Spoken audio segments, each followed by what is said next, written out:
Electricians, they don't clean up after themselves. They turn up for half a day and get paid more than everyone else. Maybe a couple of the reasons why other trades, they seem to hate electricians. ToolBox talks for electricians, back once again to help load electricians with the tools and skills they need to reduce stress, gain back time and earn more money. Also here to tell you why other tradesmen, they just seem to hate an electrician. With a few little tips, you can maybe get your own back on them other tradesmen. Hey everyone, I hope you're having a fantastic day. It's Ben Poulter, your host here once again. And what's the problem with other trades towards electricians? The main rivals, I think, are plumbers. Well, personally to me, they get in the way. They rip your cables out the wall where you've took your time to install them, and they're always in the areas that you want to work in.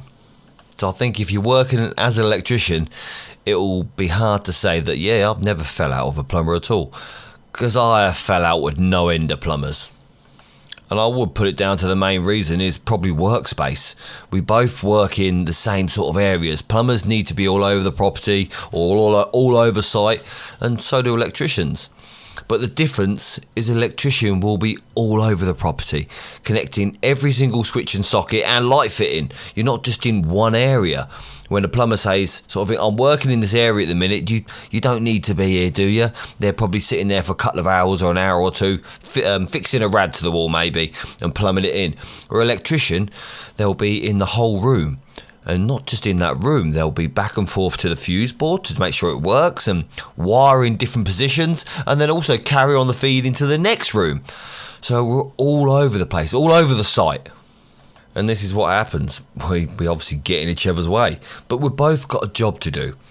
And when it's a tight scheduled, things can get a bit hectic when we both obviously want to get them done as fast as possible. If the plumbers are ahead of the spark, and they'll be at you to say, like, when's the power going to come on? I need to test my boiler. When's the power going to be on? I want it on ASAP. And then us as electricians, we want to make sure everything's spot on first before we actually turn the power on. For one reason is we don't want to blow that PCB board in the boiler, because if it gets damaged, it's going to be our fault, isn't it? So I personally tried to get all the electrics done and finished before the plumber even comes in to do the property. Then if there's a problem, the way they've maybe gone through a cable or they've moved the cable, then you know for a fact that that's what they've done. You can't just move it out the way. A lot of the time they just move it out of the way thinking, oh, the electrician will sort it out. But if you're done and dusted, then it's their problem. And I've even had it before where I've gone in after the plumber. The plumber's been in there. It was a property it was putting a boiler in. It was a rented property, so it was empty, and we were doing all the electrics and all the plumbing. And the plumber went in there, fitted his boiler, so I went in after him, and I lifted the floorboards, obviously, to get my wires under there. And the plumber had only gone to put a screw through his own pipe. Like, I don't know how you laid the pipes down, you put the new pipes in, and you put a screw through them. Yeah, I know that accidents happen, but you've put a screw through the pipe that you put in, you knew it was there. You can't be that thick, surely. But I don't think plumbers are the only ones that we have sort of problems with, because I've had a few problems with builders as well. And I don't think a lot of them understand what's involved in wiring an electrical circuit safely and properly. Because normally if they see a light fitting, they've got an extension, and they say, yeah, you can come off that light switch. You're like, well, that's just the switch. You don't even know what's in there. And okay, so what are we running? Maybe just one light or something like that then? No, we want 6 sockets, a hot tub supply, and it's going to be a kitchen, so you need a 6mm feed. They know a little bit, so they tell you a 6mm feed for the cooker, and you think, it can't happen then, mate. You can't come off that light switch. It doesn't work like that. You might even think, how can someone be that thick? But I'll tell you, that probably ain't the thickest thing I ever heard. Because on a lot of occasions, there's the main contractor is the builder. He's the one that's got the job, he's building the extension, and they've got you in as a subcontractor for doing the electric side of it all. And you're given a drawing, they've done fantastically, they've got a drawing, so you quote it on that drawing, so right, every position, this is what I'm labelling out, this is what I'm wiring to, this is what I'm quoting for. And that same drawing, obviously you keep it, and then when you go to actually do the work, you measure it out as well, so you get them spot on in the position. That's the kitchen drawing, right, nice, that's exactly where everything's going. So we've got the hob there, the oven there, the worktop heights, you've got everything, because I don't know, being an electrician, I think you need to know these things. You need to geek out and give them the options to say, right, do you want a smoke alarm here, or maybe do you want under cupboard lighting, or how are you going to switch these lights on and off from that back door to maybe the front entrance where you come in? Do you want it in two-way? You've got to give them options, so you need to write everything down in a quote so you can obviously install it when you finally come to do the job.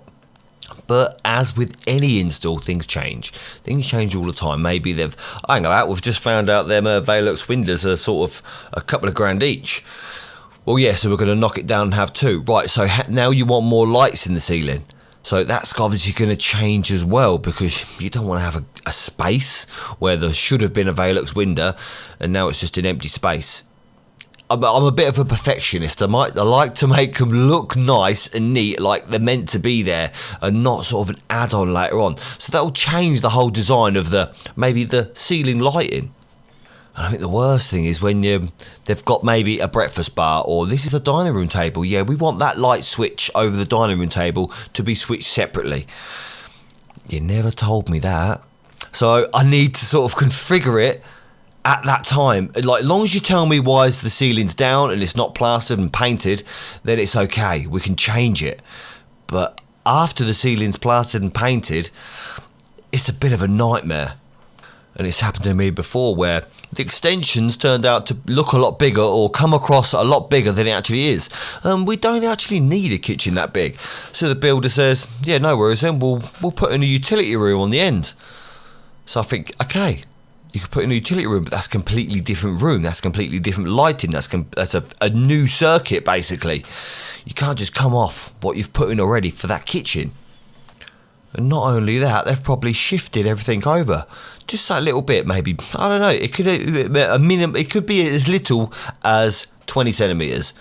But they've shifted it over, and that's not going to fit perfectly behind where the dishwasher goes now. That's not going to fit perfectly. It's going to be inside a cupboard now. I didn't want to be inside the cupboard. It's crap. I don't want to do connector blocks. It's a new install. You've got to do it properly. And then you've obviously got to let the builder know that this is extra. This is extra work. It's all changing. This is more work for me, and, well, obviously I've got to change what I've put in there. But not only that, you've got to wreck the plasterer's work, or they've got to re-skim it, reboard it, the chippy's got to put a wall up, so it's all change. So these things are a big change sort of thing. It's not just that easy to stick a wall up. You've got to change the electrics, you've got to change the positioning, you've got to change everything. And a lot of the time builders might not understand that completely, and it'll cause a bit of tension. And you don't want to cause tension with other trades, because when the plasterer gets his sort of hair up and says, "Oh man, you've wrecked my nice finished ceiling," because plasterers, I know for a fact, love skimming straight over the ceilings. So that's what I do now. I measure out my cables for downlights. I know exactly where they are and exactly where the joists are, so they can just skim straight over. They don't have to have the holes in there. They can skim straight over. I know exactly where to cut the hole, nice and neat and tidy and straight. I hate it when downlights are wonky, so you need to cut the holes nice and neat and tidy, and then you can just pull the cables out. And it's like it's satisfying when a plan comes together and you get them cables perfectly in the right place, because you've planned it beforehand. But if you do, like, piss the plasterers off, they'll want to get you back, and their easiest way to get you back is to either chop your cables off that are maybe hanging out slightly because you didn't want them to cover them up when they plaster, or the other end of the spectrum, they'll skim straight over it. So they've got a nice, beautiful, plain wall, but you haven't got a clue where them cables are. You can measure it out and find it, but you shouldn't have to do that. You left them hanging out a little bit, so the plasterers didn't plaster straight over them. I think it would be so much easier if everybody just got along. But that's never the case on site. I've been to industrial sites before where some trades have ended up actually having a scrap, and it was over a van being in the car park. They proper went for it as well, for no reason at all. I think one of the big vans are in the way, and the other one wanted it to move. He didn't want to move, so they started having a scrap. They were rolling around in the snow, and I went over to split them up. One of the poor old boys, he got up and he broke his glasses. He had his glasses on when they was fighting, and he was more bothered about, my glasses been broke, than looking an idiot for fighting. It's no point whatsoever. But if you work on big sites, this sort of thing happens all the time. It's all all about different trades having a scrap with each other. Well, to be honest with you, I have seen scaffolders scrapping with each other as well after a night out, something fueled on, and they'd had a scrap at lunch because it had obviously built up tension. And it is mostly among those male testosterone fueled guys what we all do, and it doesn't have to be like that. We all have a job to do, and we all want to get paid.